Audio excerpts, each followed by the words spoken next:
Hello, we have original Gmundner Keramic Graben, and that is not something I'm very familiar with. I have to confess.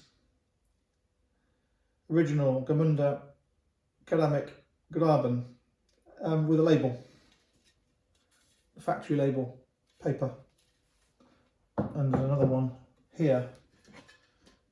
There is a set of stamps, it says 90. I can't imagine that was made in 1990.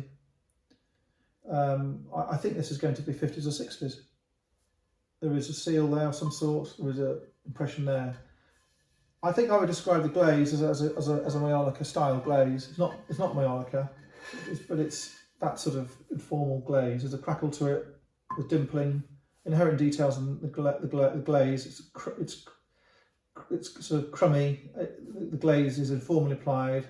It runs, which is deliberate. So what you have here. Now, I'm not an expert in this stuff, as you can imagine. I've never seen one before ever. One of these.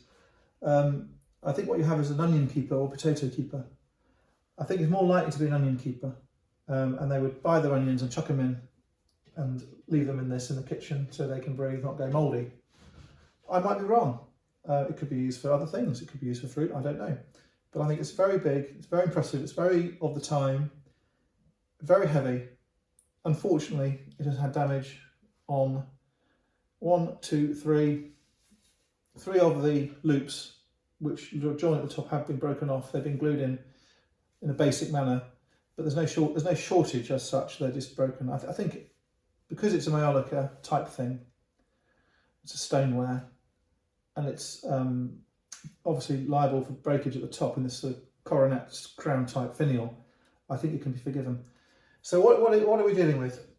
We have an item here which is visually massively impactful, and I think it's really very pleasing. The way it's been made, you have these little flaps which have been cut out and turned around. You have the applied mouldings. It's inventive. It's original.